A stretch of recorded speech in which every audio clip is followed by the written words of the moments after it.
Cheers, have fun revising. Don't go on your phone. Good luck. I hope this works. So do I. Hey guys, are you not saying it with me? Oh, okay, right, let's do that again then. Hey guys! Today we've got our tea. In true British style. We're going to be talking about Don't Do Drugs, our newest single. We're going to be talking about general Twayn music, our journey, the storyline. It's going to be great, so settle down, maybe get a cup of tea of your own, and let's get started. Our first question is We asked the questions on our Instagram. Oh yeah, we asked, follow us on Instagram at Twayn Twins. Anyway, our first question is, what is Don't Do Drugs about, and what was the inspiration for the song? Well, Sips tea in British. Don't do drugs.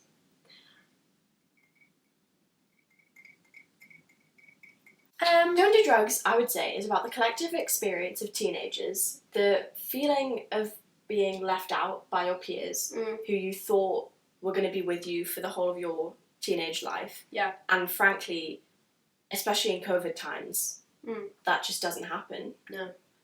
And I think the true meaning of the song comes through in the line, wish you weren't so pretty because then the boys would maybe see me. I mean, you were the main lyricist, but you were saying it follows a sort of rant style. Yeah, you took the words right out of my mouth. Do you want to expand on that? Yeah, I'd say that the lyricism as a whole is a rant style. I think the song as the lyrics go is kind of catharsis. Wow, big words! It's a kind of cathartic way of kind of listing all the things that you don't like about a certain person, but it's kind of all a facade for what it really boils down to is jealousy. Yeah, I think that answered the question. Well done us. Well done us. What was the process like in writing and recording it? Well, I'd say that this one was probably the first one that we properly co-wrote. I agree. This one was written on the ukulele rather than the piano. It was the first 4 chords I learned on the ukulele. Yeah. And we just made a song out of them. So writing it was very organic. Hannah still has some voice memos of the original. Should we insert a clip? Maybe they'll be interesting. Maybe. Or maybe they'll just be bad. Probably a mix of both. Yeah. What is it? You said we'd get drunk together. You didn't mean it, whatever. I hope you're having fun with all the shots of vodka and rum. You talk about me in the past tense. Didn't realize you didn't want to be friends. I know you don't really like me, but you could at least invite me. I'm getting used to feeling lonely. You never notice me, you're only interested in your reflection. Popularity is your obsession. No. Don't do drugs, you still dumb. Drink too much, you don't listen.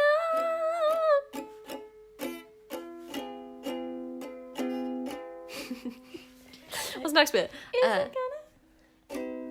it gonna soon? 'Cause we're graduating next June. Ba-ba-da. Yeah. I think the second half of that question was about recording it, which also lends itself quite well to the next one, which is who did you work with on this track? I worked with this girl called Hannah. She's really cool. Oh my gosh, she sounds amazing. Who did you work with? I worked with Grace. I don't know if you've heard of her. No, she sounds horrible. I hate her. We worked with each other and 2 lads from Leeds. Dom Richmond and Jack Grant at Iger Studios, who both produced and engineered the song. And Reese Anderton did the drums for it. Amazing. Insert clip here. Perhaps Hannah editing.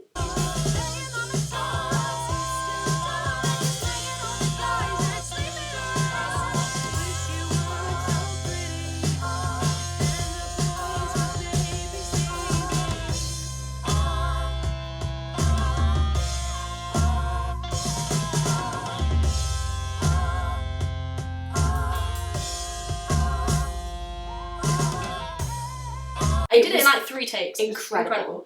We recorded it at the same time as we were recording Sweet 16, which is also out now.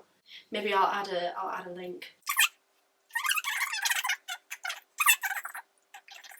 Okay, I have one here which I thought was quite interesting about general music, which is how do you decide which songs to release and which to shelve? Ooh. Interesting. I mean, from my point of view, if I think they're bad, I don't release them. I say that, but then What Dreams Are Made Of, I never intended to release that one. That was our first single, by the way. You can listen here or here. So yeah, that was a very impulsive choice to produce that one, I think. That one really came alive with the production, I felt. And Amy Swift, credits include Demi Lovato, did a bit of rewriting on that one with myself, and you were there. So how do we decide? I don't think we do decide. I think it's whichever one we feel the most passionate about, whichever one we think sounds the best, we try and bring forward. But it depends what other people like as well. I say we've played songs for people before that we thought we didn't like, and people have gone, yeah, you should I release like that one. We don't know how much of that is actually recorded because we just looked at the camera and it said that it had been stopped automatically, which is a shame, but it's okay. Why are we re-releasing our tracks?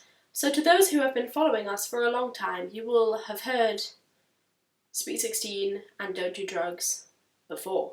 In lockdown, we wrote and recorded those songs. It was a little experiment at the time, I think. We released the EP Pity Party under the artist name Grace, and me producing them just in our little home setup, keyboard, couple of mics, and it really wasn't great quality. And when we were trying to get radio play, a lot of the feedback we got was that the production was not at a high enough level. So when we decided that we'd join together and make a band, we thought these songs are songs that we feel very passionately about, that we want to be in the world and be on radio. We should reproduce them, get them up to a radio production level. Definitely. And re-release under the new name Twayn. Yeah.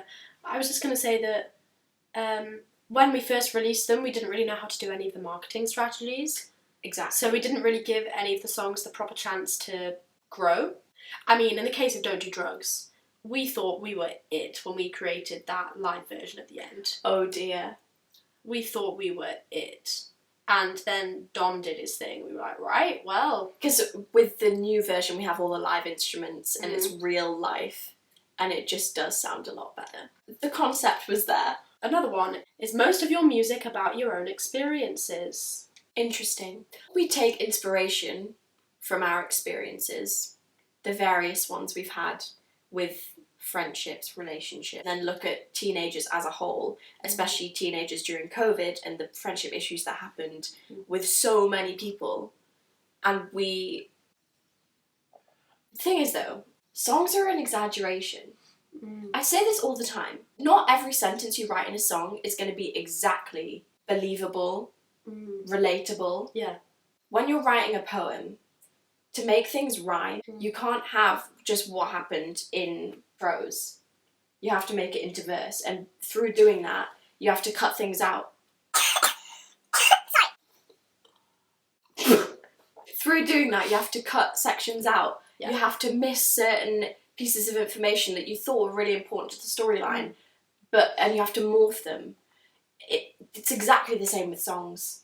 And to also put it into a catchy melody, a catchy rhythm, you have to change things. Yeah. In Villain by Maisie Peters, she basically says in the second verse that she goes to her ex's house and like stands in his garden. Did she actually do that? Did she do that? I don't think she did. I don't think she did either. Question for you. Question for me. How long did it take for you to learn production at home? Ooh.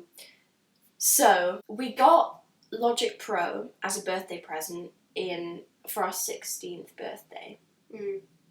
For our sweet 16th. Sweet 16th birthday. If you will. January 2021. Are you sure?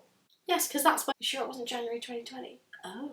Guys, I'm so bad at maths. Yeah, that was 2021. 2021! No, it wasn't 2021 though. No, that had 16. I don't think it was though. I think, Wow. but it was in the middle of lockdown, wasn't it? We can edit it afterwards. Who cares? Sweet 16, I think, took me 6 months to get from nothing to the full song.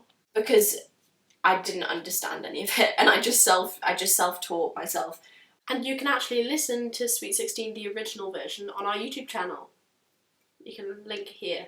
So hang on, if it took me 6 months to do Sweet 16 and we released it August 2021, surely we got Logic January 2021.